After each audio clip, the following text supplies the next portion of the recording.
annonceurs, chefs d'entreprise et autres. Bref, population d'ici et d'ailleurs, cet espace vous est réservé pour la promotion de vos produits et activités, non seulement en français, mais aussi en fond, Ditamari, Fulfulde, Batoum, Dendi. À vous le choix. Pour en savoir plus, veuillez nous contacter au numéro suivant 97 64 79 91 ou 97 17 51 35. Sortie bancale sur le drame du coup d'État manqué. Qui conseille finalement le parti LD? L'argent de Olivier Bokor fait perdre la tête aux responsables.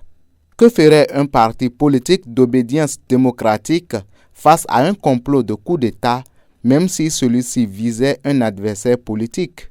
Partout ailleurs, les responsables de ce parti condamneraient cette option très écartée de l'élégance démocratique dans le processus de prise de pouvoir.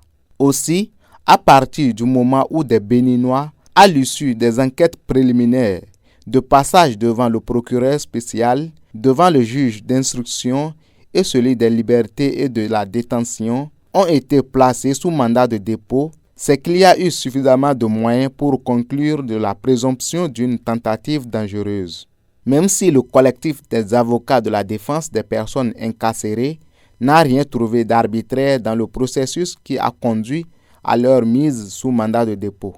Et c'est malheureusement dans ces conditions qu'après avoir bénéficié du temps imparti pour une action responsable, les leaders du parti de l'opposition LD sortent et s'offrent le malin plaisir de vouloir s'écarter de la logique démocratique pour faire croire en une posture d'opposant. Faire l'opposition n'est pas synonyme de merder. On parle d'un projet de coup d'État avec des faisceaux de preuves ayant conduit à la mise sous mandat de dépôt d'au moins 3 compatriotes. La moindre des choses aurait été que les responsables du parti de l'ancien président Boni Yayi condamnent dans un premier temps cette façon antidémocratique de prendre le pouvoir. Ceci leur permettra de poursuivre sans laisser des plumes leur obsession de décrier la gestion du pouvoir talon avant d'échouer sur leur terrain de prédilection, le code électoral. Malheureusement, la haine viscérale qui caractérise l'idéologie du parti LD contre le président Talon a failli les pousser à adouber ce qui aurait pu mettre le pays à terre. Cette démarche cavalière, qui n'augure rien de bon dans l'avènement des responsables de ce parti au pouvoir en République du Bénin, fait douter du sérieux projet de société de cette formation politique.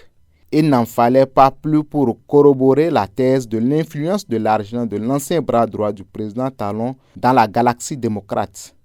Ce n'est pas parce que l'ennemi de mon ennemi est mon ami que pour un parti politique, fût-il de l'opposition, que l'on doit faire semblant de soutenir Olivier Bokor pour feindre ne pas reconnaître l'existence de l'intention manifeste du commando de frapper le président de la République.